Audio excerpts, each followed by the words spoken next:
Rebel Moon Parts 1 and 2 are empty, vapid, utter disasters. They are nothing but a haphazard amalgamation of a bunch of movies chopped up, thrown together with absolutely zero cohesion or execution.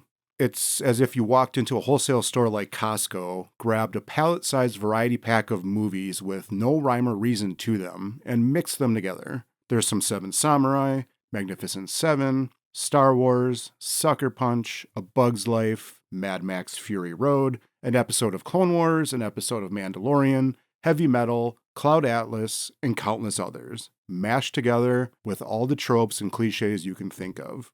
Basically, to sum it up, random warriors come together to teach peaceful people how to fight. If you're going to go with a cliche, go big or go home. In 4 hours, there is zero character development, zero character arcs, zero chemistry, and absolutely zero of my interest. I will fully admit I can be a Zack Snyder apologist at times. I'm not a Snyder bro that will blindly defend him, and I don't think he's a great filmmaker, but I have defended him in the past, and I genuinely wanted to like this film because I am a homer. Zack's from Wisconsin, I'm from Wisconsin. I love Dawn of the Dead, Watchmen, 300. I really like the Snyder cut of Justice League, minus Darkseid having a dude where's my car moment, losing an entire planet. I actually like The Man of Steel. It's no masterpiece, but I liked it for what it is.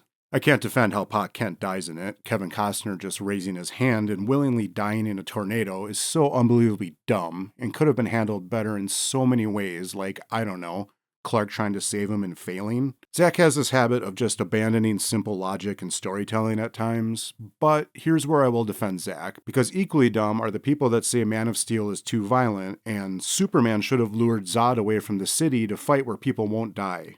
One, Metropolis getting smashed to pieces like that is exactly what happens when two near indestructible gods with heat vision who can fly are fighting. You're going to have collateral damage. And two, if you think Zod, a military genius who is literally down to his DNA, designed to be a tactical savant, spent his life training to be a soldier and fighting, is dumb enough to leave his world engine and follow Superman out into the country, taking away the tactical advantage he has in a city full of innocent people, you are a moron. Are you?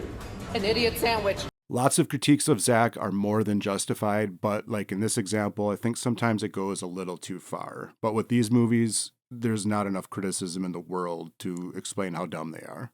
Zack is what he is as a filmmaker, a visual storyteller with a flair for the dramatic and a bit self-indulgent. Someone custom-made for adapting movies like 300 and bringing a gritty, stylized graphic novel from page to screen. He's never going to be a Scorsese or a Spielberg, but sometimes I like to just shut my brain off and watch a dark, visual, stylized movie with action, explosions, combat, and some testosterone. Unfortunately, these two films are Zack Unchecked and Unleashed, much the same way Taika Waititi was in Thor Love and Thunder, which I also hated. Like Snyder's films that I like, while not perfect, I liked Thor Ragnarok. I love What We Do in the Shadows, the series and the film. And Flight of the Conchords is one of my favorite shows of all time. Item 4. Stuff you. Sure that's not for the crazy dogs? Stuff you, Jermaine, and stuff you, Brett. And stuff you again, Jermaine. Why did I get double stuff? But Love and Thunder is Taika allowed to indulge his every whim with nobody to say no. It's pure silliness, ridiculousness, and just too much Taika. Rebel Moon is the exact same thing. Where some of Zack's penchant for slo-mo in the past gave us comic book-like scenes jumping off a page, this was like he just cranked the slow-mo up to 11 and started making everything slow-mo. Slow-mo shooting, slow-mo fighting, slow-mo walking, slow-mo drinking, slow-mo farming. There's even slow-mo with more slow-mo within the slow-mo. It's a creator allowed every single indulgence with nobody to step in and say, wait a minute, this is stupid or this doesn't make sense. Zack is someone that needs, at the very least, a writing partner, if not him just locked out of the writer's room altogether. 300, for example, took the great Frank Miller's work and adapted it with Kurt Johnstad and Michael Gordon. Dawn of the Dead was James Gunn. Watchmen had David Hayter adapting the great Alan Moore. Zack is best taking someone else's great story and giving it a signature look and feel. Sometimes it works, sometimes it doesn't. But you know what you're getting. I don't even know what Rebel Moon is. What the fuck is this piece of shit? Other than a Frankenstein's monster of other people's movies sewn together. There's nothing wrong with homages and borrowing from other films, but it needs purpose, a story, and a through line to craft something new and original. This was like you wanted Devastator for your birthday, your parents like mine didn't get it for you, so you took all your other Transformers and duct taped them all together to make something that looked like Devastator, only it didn't work and it looked like shit. I rewatched part 1 before watching part 2, and God was that painful. The mind-numbing levels of stupid is off the charts. If you haven't seen it, you didn't miss anything. Girl's family gets killed. Military warrior's stepfather takes in the war orphan and turns her into a war machine. Sound familiar? War orphan soldier is for some reason convinced by her stepfather, who just killed the king and queen, to kill the princess she is protecting. Then war orphan is framed for killing the entire royal family. War orphan somehow escapes, turns back to good, leaves bad guys a megalomaniac stepfather, falls in with innocent, peaceful farmers, and when they are threatened by the Empire for their grain, more on that later, she forms a ragtag bunch of diverse good guys from all different backgrounds in this universe, but of course, all lost their families in a cliche to the bad guys.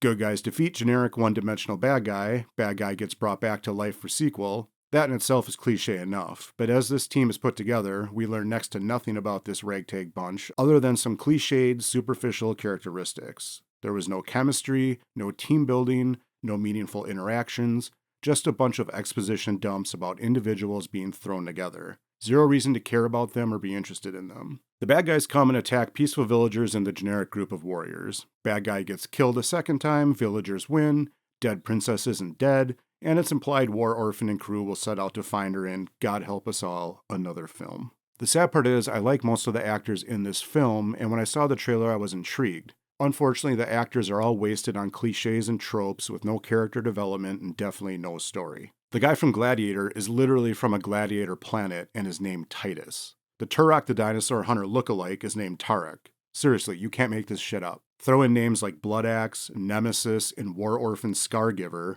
and even I, a person who likes dumb, stupid entertainment, can't justify this train wreck. Logic is a 4-letter word in this film. Our lead protagonist is the do-it-all, ass-kicking key to everything. Unfortunately, she's 5'5" and 115 pounds, yet beats the hell out of a group of Marines that are twice her size and have similar training. She even stops 2 Marines dead in their tracks at the same time as they rush her, while being half their size. I'm a 6'2", 220-pound former athlete, and I couldn't even do that. This is a work of fiction, but there has to be some believability in this fictional world. I like Sofia Boutella, and in Kingsman she kicks ass, but it makes sense. It's based on her speed, coordination, and her weapons, those being her razor legs, as ridiculous as that sounds, but it's believable in that universe. Here, it's eye-rolling watching this pixie-like sprite whoop on men twice her size. Give her physical augmentations, give her special powers, make all her movements and fighting styles based on finesse and speed. Anything but strong small woman beats up big dub men because the story happens to call for it.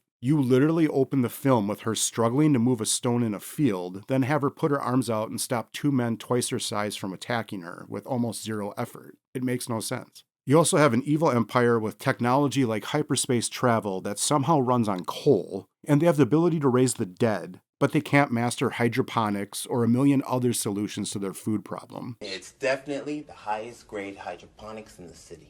I mean, logic. Who needs it? The villain is so mustache twirling and one-dimensional that it's almost funny. Almost. Which is a shame because you have Ed Skrein playing him, who I really like when he's not doing a terrible American accent. We got company, start your runs! You also have Anthony Hopkins doing a bunch of nothing as a robot that we barely see, which is a shame because he is actually the one interesting part of these films.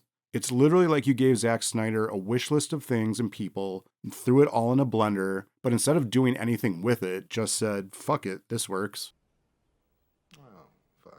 Oh, fuck it. Yes, that's your answer. That's your answer to everything.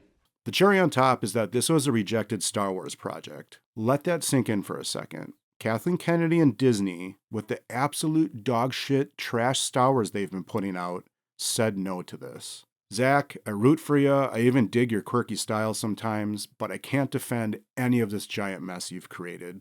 I love B-movies. Films like Jason and the Argonauts, Hard Ticket to Hawaii, the great 80s classic Chopping Mall, anything you'll find on Mystery Science Theater. Hell, I even like Pauly Shore's Biodome. Biodome. Think that means it goes both ways? I don't know, but we do.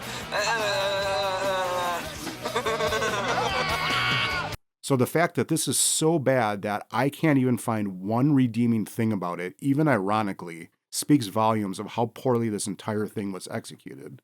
I really don't think I'm a harsh critic, and I try my best to take movies for what they are. I think sometimes actual critics look at every film through a lens of being Oscar-worthy or not. I love a good, dumb movie. I'll gladly watch a movie like Hudson Hawk or A Night at the Roxbury and genuinely be entertained because I'm not taking the movie for something it is not and expecting something else. I think most films have something redeeming and entertainment about them on some level. Rebel Moon unfortunately has none of that and commits the worst sin in all of cinema, being entirely forgettable, good or bad. Save yourself the forgetting part and just never see this generic, Costco, smashed together bulk variety pack of nothingness, and go watch any of the good movies they tried to imitate.